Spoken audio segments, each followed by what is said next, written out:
Hello, ladies and gentlemen. Welcome to the Raquel Pennington era Coast-to-Coast Combat Hour. I'm your host, Matthew Hawkins, and as always, I'm joined by my co-host, Ed Carvajal. Ed, we're like 5 days into the 4 days into the Pennington. No, we're only on Tuesday now, so we're 3 days into the Yeah. Pennington era. How's it going?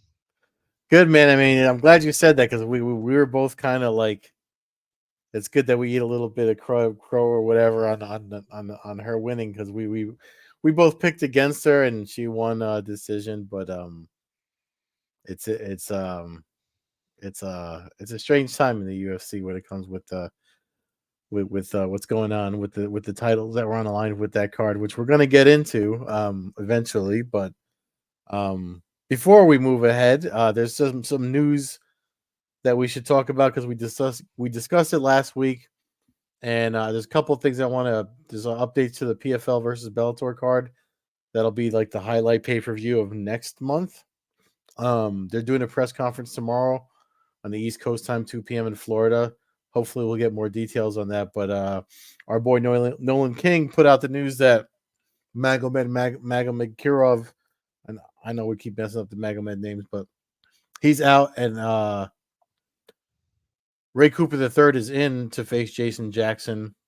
I just shared a video with Jason Jackson finding out, talking already throwing shade at Ray Cooper for not making weight, and I think it's going to be at a catch weight, but we'll get confirmation of all that stuff tomorrow at the press conference. But um, sucks that this first their first big pay per view that kind of stirred a lot of pots with it with in the sport. Kind of something new and exciting to look forward to. That's outside of the wash, rinse, repeat of the UFC is already getting a little messed up.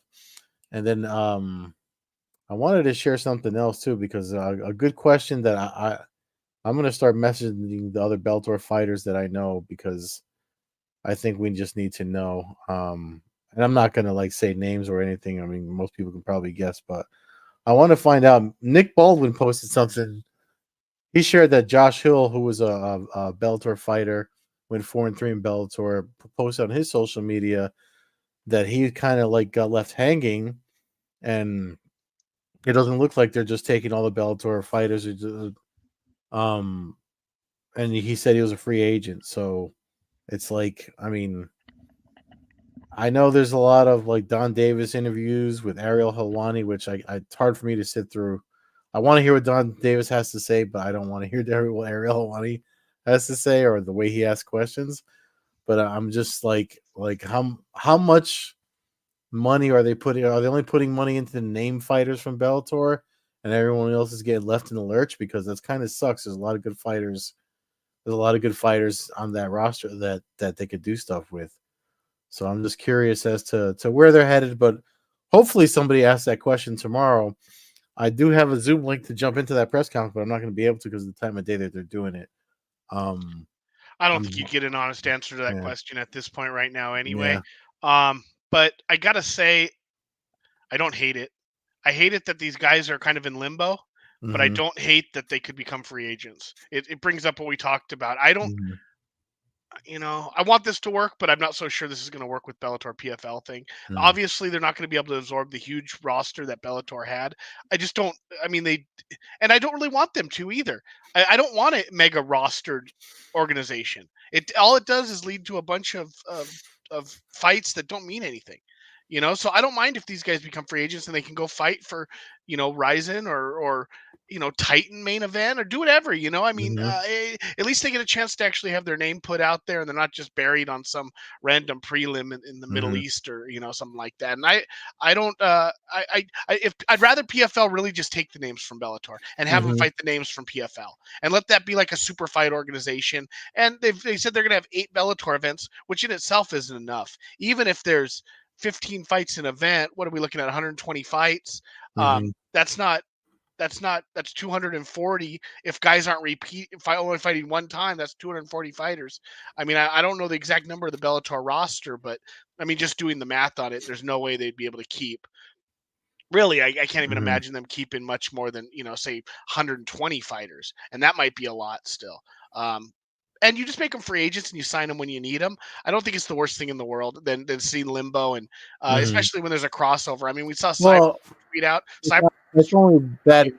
if they're waiting for, because I mean, if that's their only means of income, then it's like, then they start losing sponsors and stuff if they don't if they're locked in, if they feel locked in and they can't, pitch themselves to anyone else. I mean, it looks like Josh Hill took it upon himself to just say, "Look, I don't want to sit around anymore. I'm wondering how many fighters are left in that. I'm gonna I wait." think probably a lot. Their management's got to know. I think it's probably maybe they had a moment where there might be a small window where it's maybe renegotiate time or something. Hmm. I wouldn't be surprised if there was something like that. Um, in a renegotiate, like everybody's released, but we have the right to re-sign you under our terms and stuff. But Yeah. I don't know. We're gonna see how this first one goes down. Like I said, middle of the day pay per view in the Middle So, East. I mean, we're talking about, you mentioned the shows that Don Davis announced that he was gonna do. Two of them are supposed to be U.S. shows. I'm wondering if they're gonna let us know how soon they're gonna let us know when and where. I mean, I would imagine one's gonna be out in your neck of the woods just because. I would say Of, either San Jose or LA, and then I'd say Chicago. hmm. Those seems to be their strongest. I mean, you had Connecticut. You do have Connecticut. I just don't know if you have the big. I guess Mohegan Sun is a big arena though. It holds what 12,000. It's Yeah, legit. it's a It's nice. legit. It's not a bad venue. Yeah, I like that Yeah. arena. Okay. So I mean, you have that available. I just don't know what. I know Chicago. It just depends on who they got fighting for them. We forget like so quick. We're talking Jason Jackson. I mean, just Hmm. one fight ago, we were talking about Amosov being an undefeated just animal. So I mean, where's he go? Yeah. I mean, I'd almost rather see a rematch of that fight than Ray Cooper. Ray Cooper's lost 2 of 3. He fought middleweight his last fight and got crushed by Derek Brunson. I don't even understand. I mean, I'd rather give that fight to Aaron Jeffrey if they're Hmm. going to do a catch weight at 182. I mean, it's a terrible showcase for the 170-pound division. That was a strong division in Bellator for a Yeah. long time. The 170-pound class was what carried Bellator. The Lima, the Daly, the Yeah. MVP, all those guys. That was the division for Bellator. So to see that kind of get ruined in its first chance to have a fight with PFL seems kind of lame to me. Mm. Um, Also, so you got their champ fighting a guy who's been fighting at 185 pounds recently. I mean, it sets up. It makes it's I think Jason Jackson wins that fight because I think he's a much better MMA fighter. But you're going to be in there with a big slugger dude who's probably going to have weight on you, and have been used to fighting at that. So I don't know. I just don't like the fight. I don't like that fight particular. I mean, on Yeah. paper, it's not a terrible fight. It's probably going to be a really good fight. It just sucks that that's what Jason Jackson got when everybody else is basically fighting, Well, I the mean, plus champions. you gotta remember too. I mean, it's Bellator fighters with the PFL kind of running the show, so of course they're going to get, because even though, despite the weight misses and everything else that's happened, Cooper's been a name for PFL since they started this whole their whole seasonal format. So I'm not surprised that's who they threw in there, to fill in. And it looks like, I mean, Jackson's just doing it. It's a they must be the guys, the people that are on this card are probably getting paid all right. So I'm otherwise, Jackson's, the video I just saw looks like he just wants to fight anyway. Yeah, So. I don't think he cares. I don't think he probably cares that much. He's going to get paid. Um, like you said, and I don't know about all those other fighters. I mean, because there's a lot of guys: Amosov, Mhm. Jeffrey. You mentioned Hill. Um, I mean, Patricky Pitbull. I mean, you got guys that are relatives of guys that are Mhm. fighting on the card coming up. So you wonder what's going to happen. But I wouldn't mind.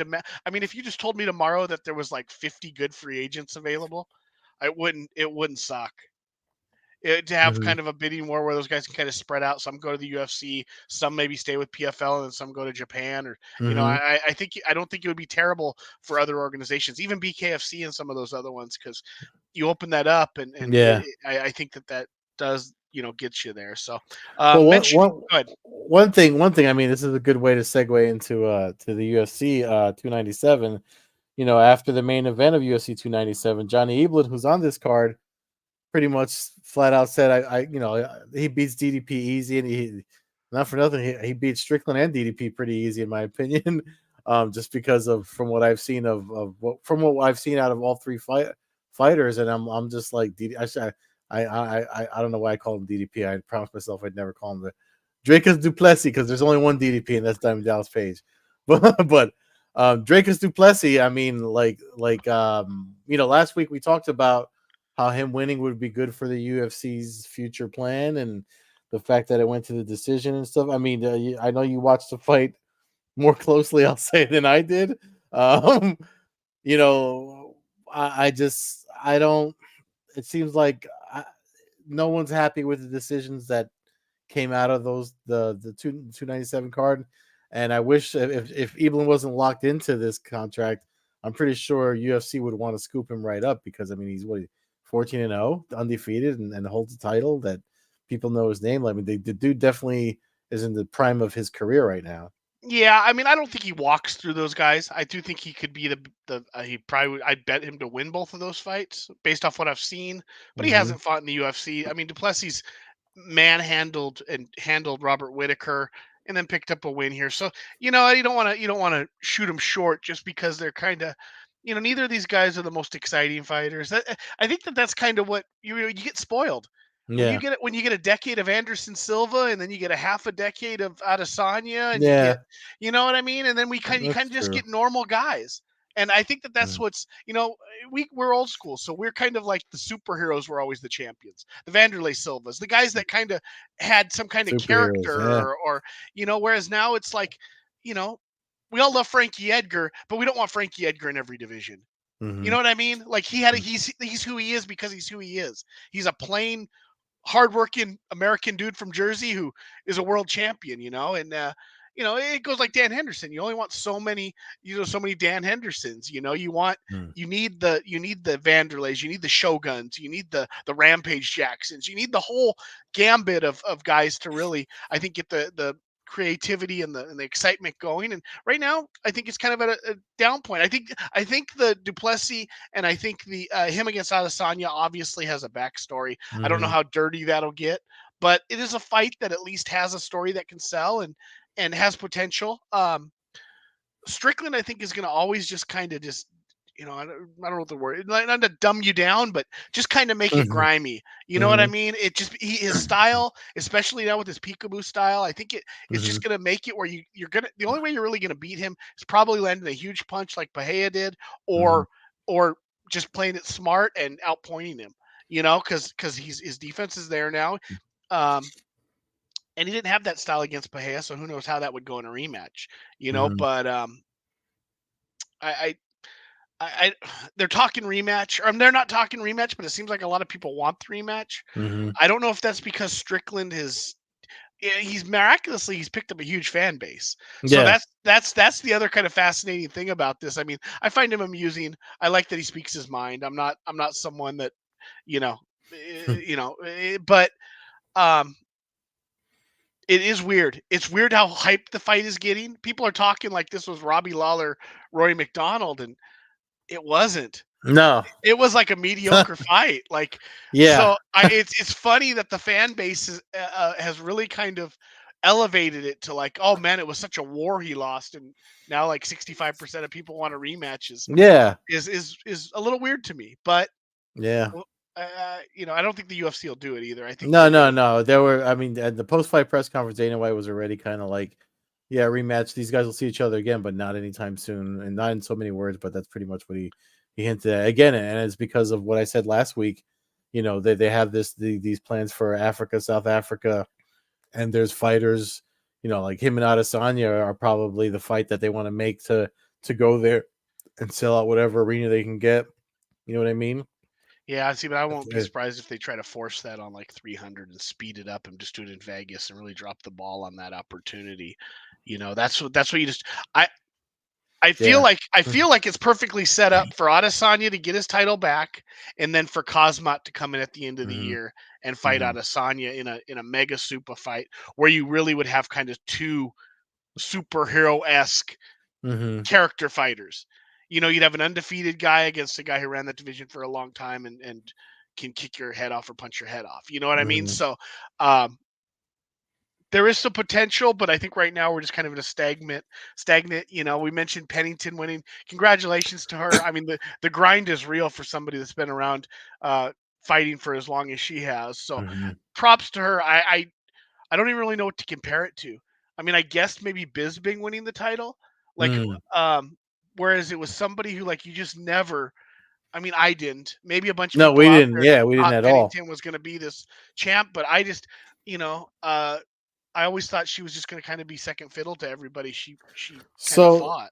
here's a funny thing though, that with Amanda Nunes in the crowd watching, then they talk to her after the fact, and she hints at maybe wanting to come back to fighting. I'm like, okay, are you just going to come back because of the way things are, and you see there's more fights of opponents that it seems like you can beat. But I mean, we're in a weird time in MMA where it's like I mean, you look at the people that won, especially on this card that weren't supposed to technically win. And we're gonna get to the undercard because I thought the undercard was awesome, especially the Fight Pass prelims. But there's fighters that they set up that it seemed like they were setting them up to lose, and then they come back and win. It's a weird time in MMA. I don't know if Nunes really wants to come back, and like you said, I mean, talking about Pennington on the grind, she probably she's not whatever we all thought she was. She's obviously not that, because she pulled off a victory, and now she's holding the belt, and you and I didn't see that coming. No, no, no. I think with Nunes, it's ego. And it's Hmm. not a knock on her. I think you have to have an ego like that to be where they're at in life Hmm. and stuff. But I think once she starts seeing the spotlight on another girl in her weight class, um, that she instantly kind of wanted to show up and get her name out there and get her name on the news about maybe coming back and stuff. Yeah. Listen, I don't see anybody. She already beat Pennington in Hmm. one of the lowest selling pay per views in UFC history. Um, I think it sold like 100,000 paper, like as going back to like UFC 40 kind of numbers. Um, when they sold, I think it was 213 might have been the number. Hmm. But But here's the thing about Nunes, just put because that clip got out there, and of course Cyborg saw it. Cyborg wanted that rematch with Nunes.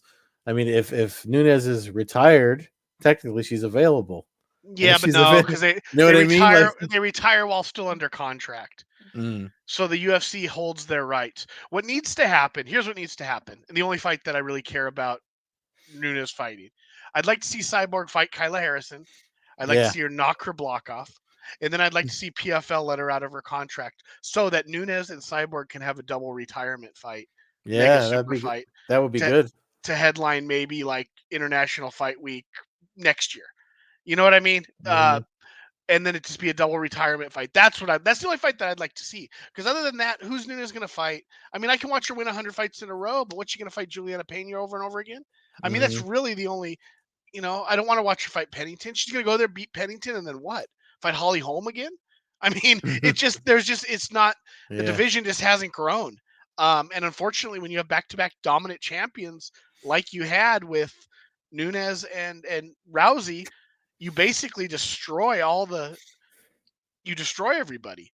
Those two went through and wrecked shop on every top 10 female fighter in that division's history. Hmm. So I mean, they all seem like they're less, not really relevant because they've all been beat by these people. So um, I mean, Pennington and Payne, Juliana Pena has a little bit of a story going back to Tough. Uh, so that's there. That's probably the fight to make, as a co-main event to the next card in Canada. But I I don't I don't know.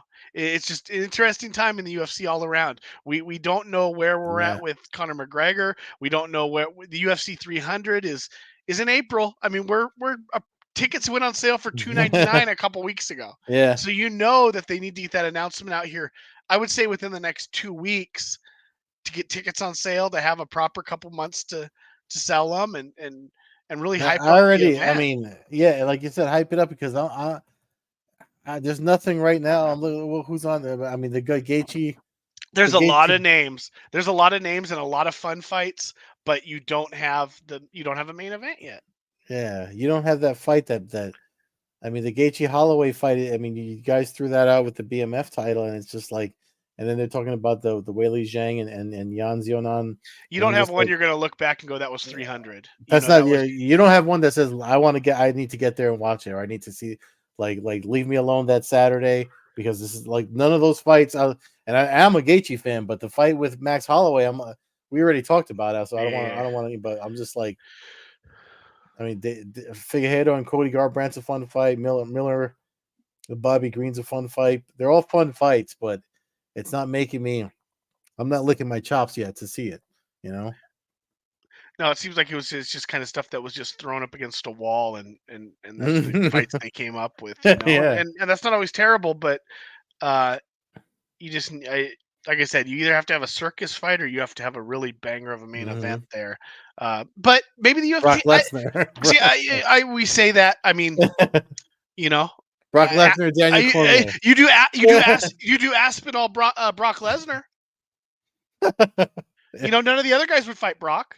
Yeah. Jones talked about fighting Brock and dodged him for fucking what, 6 years? Mhm. Cormier talked about fighting him and just decided to fight Stipe 6 times in a row. You know, Yeah. like, seriously. So you know, I mean, that would be, you know, I don't think it's going to happen, but Mhm. you could do it, and it would also make a star out of Aspinall if he won. I mean, that's what the UFC seems to forget is like there's certain fights that catapult people, you know, that catapult them into different levels, and it's who they beat. But you don't want to just, you know, they like to do the old guy against the new guard, and really, I mean, Mhm. that's what that would be. Don't get me Yeah. wrong, but Lesnar's not really relevant. You're just building off of a Lesnar name, not so much his legacy in the UFC. But um, I don't know. It's interesting time. 298 does look like a good card, so I'm going. I don't really want to talk too much about it Mhm. until we get Yeah. closer Well, to it, because of my ability to curse fight cards up and down. yeah. But I will say, Mackenzie Dern is stepping in for Tatiana Suarez versus Amanda Lemos. You know, Suarez can't get out of her way injury wise. It seems like I don't know what the problem is here, but it's a shame that we might be watching a championship career just kind of Mhm. slide away. You know, year after year, it just seems like, you know, I shot fight a couple times last year, but seems like we've missed a lot of opportunities with Yeah. her in the cage. So, But um, back to 297. I mean, the undercard. I mean, there were so many fights that I thought were great. I do have to say, I mean, somebody brought up the Movsar Evelev versus Arnold Allen fight to Dana White in the post fight press conference, and he like knocked the fight, said talking about how it took the air out of the arena or whatever. That made me scratch my head because I was like, did I watch? Is there something that I missed? Because if there was fights that took the air out of the arena, we already kind of talked about them, and I'm just kind of like I thought that fight was, you like I was actually, even though he lost, I was super impressed with Arnold Allen's. I mean, the Granby rolls he was doing just to get out of trying to get out of the grappling exchanges. I found the fight to be entertaining. I didn't think it sucked. I mean, the only thing that folks were kind of like not knocking, but it wasn't the best performance from Evil, but it was kind of like now he knows what he has to do. Like now he's at that level in the UFC where it's like, okay, what you've been doing got you here. Now you got to evolve a little more to keep up with these guys because Allen didn't make it. He won a decision, but he didn't make it easy for him. no, Um, I didn't have a problem with the fight. I thought it was no, just as competitive yeah, as, like you that's said, why some of the ones on the card. It yeah. was just Dana White taking a shot at somebody. You know, Mhm. he felt like that was his target. I don't you know, I don't really know what that was about, but you know, we see worse fights than that on every single main card, pretty much. You Yeah. know, 9 out of 10 events. Mhm. So But there was like some come from behind victories that we got to mention on the card too. I mean, obviously the Neil Magny one because it seemed like they were setting up Mike Malott up to just it's these fights when they match these up and coming younger guys against somebody that's been in the UFC for a while. You always look at it like I mean they announced Frankie Edgar's a Hall of Fame thing, and I tweeted about the when they match him against Yair Rodriguez. It's always that type of matchup you think, and I always love it when the veteran guy stops him in his tracks. I mean, there's a moment where it looked like Malat was, you know, doing something, and then Neil Magny lets you know, he's not in the he hasn't been in the UFC this long for no reason. He got a third round TKO. So I love that.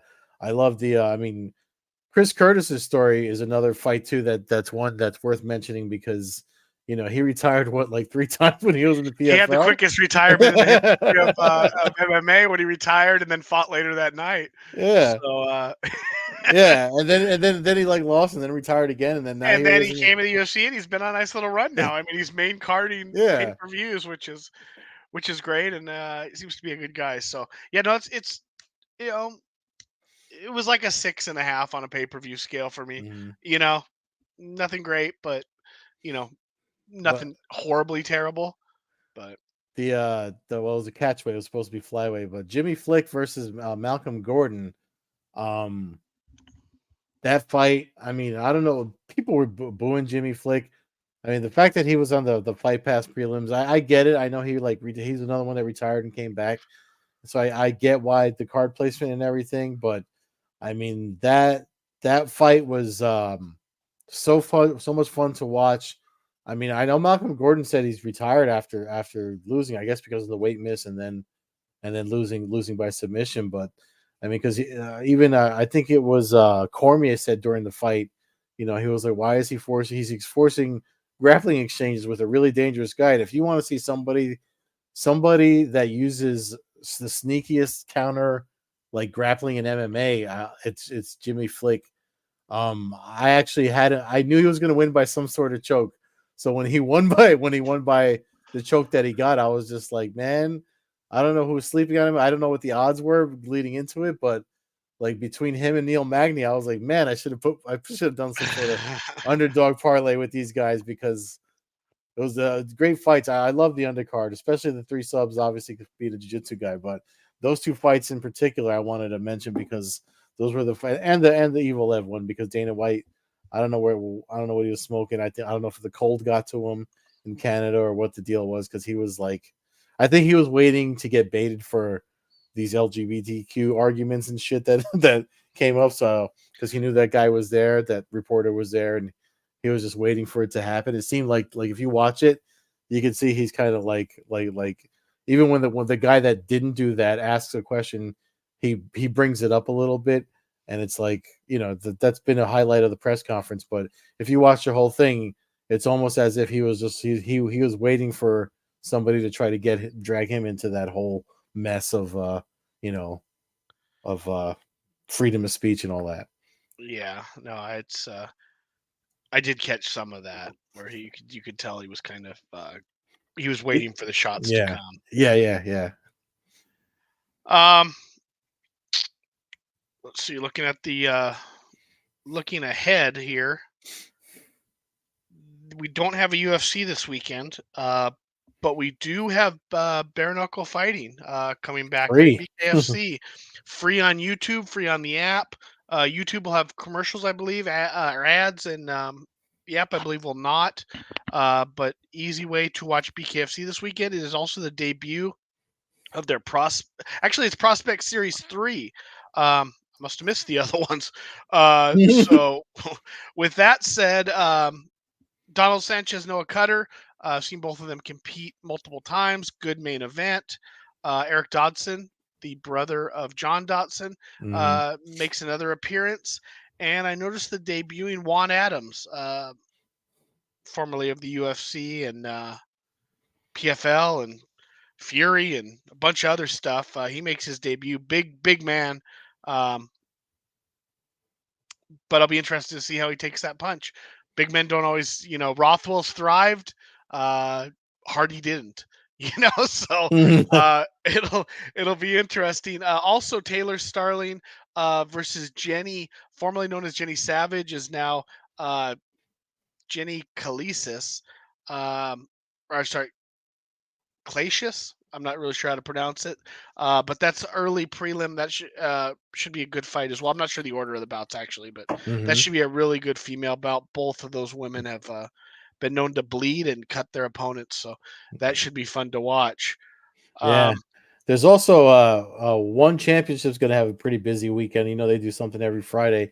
So they have a card in Bangkok, but they're also in Tokyo on the not this weekend. I'm sorry, next week, the 28th. Um, Super Lek versus Tekaru, but the undercard is what I mean because Sexy Yama's on that card, so that's going to be a fun one. Aoki and Yeah, Northcutt. Yeah, we should probably Gary Tonin against Martin Nguyen. We should probably do like a full one card on that. But that's just looking ahead. I mean, there's stuff to keep your eye on this month. As we move into February. But yeah, the BKFC, I saw that before we were talking about it before we started recording, and I'm excited that it's free on almost anywhere you can stream. It'll be on Amazon. It'll be on YouTube. It'll be on Roku. So on everything. yeah, BKFC Prospect Series. Find it Saturday night. Looks like it's a 9 p.m. Eastern start time. Um, like I said, talk about cards that are always entertaining. I have yet mm, to run into a boring BKFC fight card. So I think that's going to wrap us up. Fans can follow the show at Combat Hour on Twitter, Coast to Coast Combat Hour on Instagram. Follow me, Matthew Hawkins, at MMA Hawk 21 on Twitter and Instagram. Follow Ed at Carbazol on Twitter, Carbeerzol on Instagram, and Old Head Carb on Twitch. Thanks for listening, everyone, and enjoy the fight this weekend. peace.